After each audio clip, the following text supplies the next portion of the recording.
दोस्तों इहा ॻाल्हि मशहूरु आहे।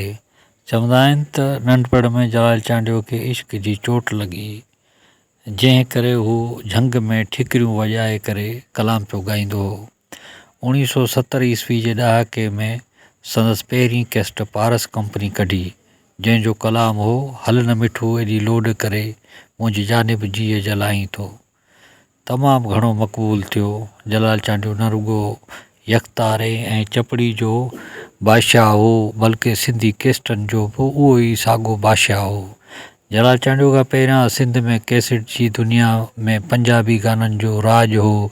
इनायत हुसैन भट्टी, मैडम नूरजहान ऐं ॿियनि जी आवाज़ में ट्रैक्टरनि ते बि कैस्टूं ॿुधियूं वेंदियूं हुयूं। तमामु घटि माण्हू उस्ताद मंज़ूर अली ख़ान ऐं जीवणी बाई ऐं ॿियनि सिंधी फ़नकारनि जूं कैस्टूं ॿुधंदा हुआ। मतिलबु त सिंधी कैस्ट कल्चर तमामु घणो पोइते पयल हो। जलाल चांडियो उन्हनि ॻाइणनि मां हो जंहिंजी महनता खे ॾिसी करे रेडियो पाकिस्तान खेसि एवॉर्ड ॾियण ते मजबूर थियो। सचल साईं जे मेले ते जलाल खां सवाइ ॿिया केतिरा ई फ़नकार हुआ, जहिड़ो कि मोहम्मद यूसुफ, आबदा परवीन ऐं वहीद अली, उस्ताद मंज़ूर अली ख़ान वग़ैरह आयल हुआ। पर जॾहिं जलाल चांडियो आयो त आवाम अची कड़की, माण्हुनि जो हुजूम अची गॾु थियो। 1999 ईस्वी में शाह अब्दुल लतीफ़ भेटाई रहमतुल्लाह अलैह जे मेले ते जॾहिं जलाल चांडियो साहिब जो वारो आयो त हमीद आख़ून साहिब ॿुधायो त बाबा जलाल चांडियो जी तबियत ख़राबु आहे, इन लाइ हू हिक खां वधीक कलाम न ॻाए सघंदो। पर जॾहिं जलाल हिकु कलाम ॻाए बस कयो त फरमाइशुनि जा होकरा ऐं कूकरा थी विया। वरी हमीद साहिबु स्टेज ते आयो ऐं चयाईं त बाबा रहम कयो, उस्ताद जलाल चांडी जी सिहत जो ख़्यालु कयो, उनजी तबियत सही न आहे। पर ताड़ियुनि जी गूंज में हमीद साहिब खे केर बि न पियो ॿुधे। इहो ॾिसी जलाल चयो त बाबा मुआसीं त ख़ैरु आहे, पर ज़रूरु ॻाइबो। जलाल बाबति हिकु ॿियो वाक़ियो मशहूरु आहे त कैनेडा में को सिंधी हमरा टैक्सी हलाईंदो हो। सो सिंध जी यादि ताज़ा करण लाइ जलाल चांडीअ जी कैसेट वॼाए रहियो खेसि ट्रैफिक पुलिस वारे बिहारण जो इशारो कयो त परेशान थी वियो। पुलिस वरी चयसि त जेका कैसेट तूं ॿुधी रहियो आहीं उहा ॿीहर वॼाए। हुन पुछियसि त तव्हां सिंधी सम्झो था छा? पुलिस वारे चयुसि पर इहो आवाज़ु जेको आहे ऐं अंदाज़ु जेको आहे तमामु सुरीलो आहे, जो हर ॿुधण ते दिलि चवे थी। हुन उहा कैसेट पुलिस वारे खे तोहफ़े तौरु ॾेई छॾी। जलाल चांडियो सिंध जो उहो वाहिद फ़नकार आहे जंहिंजी ज़िंदगी ते संदसि नाले सां 1985 ईस्वी में फ़िल्म ठाही वई ऐं उनजो नालो हो जलाल चांडियो, जेका तमामु घणी मशहूरु थी वई। हिन ई फ़नकार जे नाले सां ॻाइणनि में तहरीक हली, जिन केतिरनि ई फ़नकार खे पैदा कयो। हिन सिंधी खां सवाइ सराइकी, बिराइवी, पंजाबी, बलोची, उर्दू, पंजाबी में बि ॻायो। संदसि मादरी ॿोली सराइकी हुई। जलाल चांडियो एतिरो मशहूरु थियो जो ट्रकुनि, ट्रैक्टरनि ते संदसि वॾियूं वॾियूं तस्वीरूं ठाहियूं वेंदियूं हुयूं। खेसि शाह लतीफ़ एवॉर्ड, कलंदर एवॉर्ड, सचल सरमस्त एवॉर्ड ऐं ॿिया मिलिया। सोणी सिंध जी साहती परगि॒णे जे हिकिड़े नंढड़े शहर फुल मां हिकु वाव ऐं पलड़ाव अहिड़ी त गुंजार कई, जेका पंहिंजे अलॻि ऐं लोक रिम सां आम लोक खे लोही वई। सिंध जे हिन मुनफ़रिद ऐं लोक फ़नकार, जेको कंहिं न कंहिं हवाले सां हिकु मुकमल किरदारु पिणु हुयो, पंहिंजे बालकपणे वारे ॾियारनि में हुन इहो कॾहिं बि सोचियो न हूंदो त हू अॻिते हली को एॾो वॾो फ़नकार थींदो। पंहिंजे मुनफ़रिद अंदाज़ सबबि मुल्का मुल्क मशहूरु थींदो ऐं मक़बूलियत माणींदो, जो संदसि आवाज़ जो पलड़ाव झर झंग में गूंजदो रहंदो। पर कुदरत खे इहो ई मंज़ूरु हो। वाक़ई ईअं बि थियो ऐं ईअं जो यकतारे जी यकतार ते आङुरियूं सोरींदड़ इहो लोक फ़नकार ॻाइणो जलाल चांडीअ जे नाव सां यकतारे ऐं चपड़ी जे जहान में यकता ऐं यगानो बादशाह फ़नकार थी गुज़रियो। खेसि चङी तरह ख़बर हूंदी हुई त अवाम जी दिलनि ते राज कीअं कबो आहे।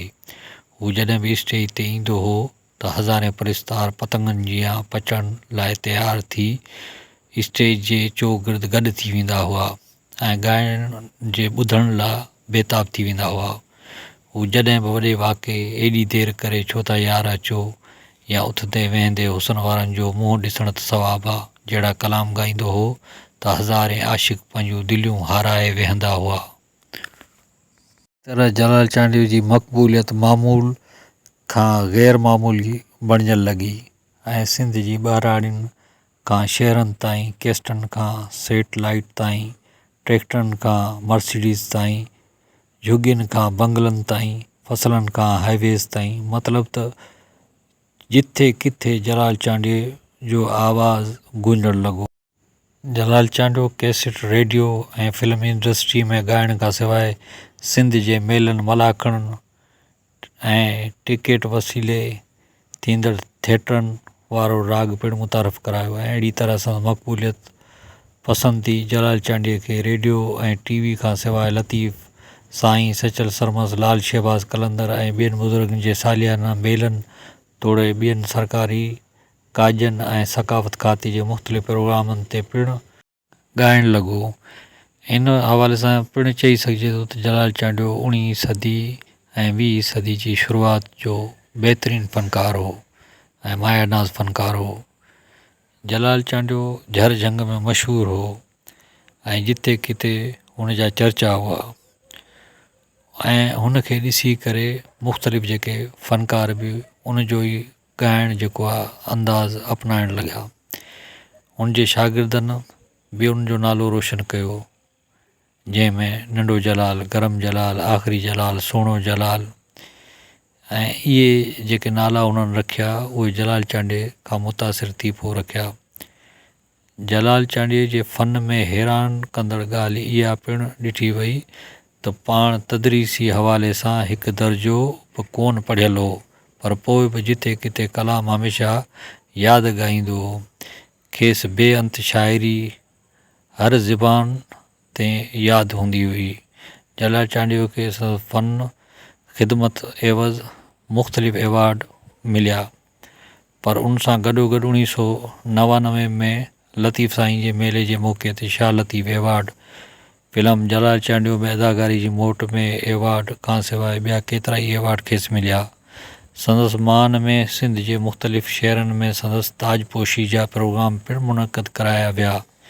जलाल चांडीअ हिकु जेको आहे यादगार फ़नकार हो, जेको हमेशह माण्हुनि जी दिलनि में यादि रहंदो ऐं कॾहिं बि न विसरंदो। ऐं जेका ईंदड़ नसल आहे उहा बि जलाल चांडीअ खे हमेशह ॿुधंदी रहंदी, छो जो जलाल चांडीअ अहिड़ो फ़नकार हो। दोस्तो अॼु तव्हां पंहिंजे आस पास ॾिसंदव त जिते किथे जलाल चांडीअ जो आवाज़ ई गूंजंदो हूंदो, ऐं अगरि जलाल न हूंदो त ज़रूरु हुनजो जलाल जो शागिर्दु तव्हांखे ॻाए ऐं तव्हांजो दिलि खे सुकून ॾींदो हूंदो। छो जो उस्ताद जलाल चांडीअ जेको आहे जेके खड़ताल जो जेको ऐं चपड़ी जो जेको राग हो उहो विरासत करे छॾियो ऐं विराए छॾियो ऐं पंहिंजा शागिर्द एॾा तयारु कई जो हू टीड़ी पखड़ी विया। अॼु पूरे सिंध में उहे घुमनि फिरनि पिया ऐं ॻाइनि पिया। दोस्तो इहा असांजी वीडियो जेको आहे तव्हांखे पसंदि आई हुजे त असांखे ज़रूरु लाइक कंदा, कमेंट कंदा ऐं असांजे चैनल खे सब्सक्राइब कंदा, छो जो असां वॾी महिनत करे तव्हांजे लाइ एॾियूं वॾियूं जेके डॉक्यूमेंट्री ठाहे रहिया आहियूं। इहा जलाल चांडीअ जी मुहबत आहे ऐं तव्हांजी जेका इहा मोट आहे, छो जो तव्हां असांखे जॾहिं लाइक था कयो, सब्सक्राइब था कयो ऐं असांखे कमेंट था कयो त असांजी दिलि वधी थी वञे ऐं असां ॿिए वीडियो ठाहिण ते मजबूर थी था वञूं। इहा सभु तव्हांजी मुहबत आहे ऐं मां उमेद थो कयां त तव्हां मुंहिंजा जेके वीडियो ॾिसण जे लाइ मुंहिंजी चैनल खे लाइक ज़रूरु कंदा ऐं घंटी वारे बटण खे ज़रूरु दॿाए छॾंदा, जीअं तव्हांखे महिल सिर जेको आहे जो नोटिफिकेशन मिले ऐं तव्हां वरी वीडियो ते अची ऐं लुत्फ़ु अंदोज़ थियो ऐं जलाल जा जेके नया ऐं नायाब वीडियो जेके हमेशह ॾिसंदा रहियो ऐं सदाईं ख़ुशि आबाद रहो। अल्लाह हाफ़िज़।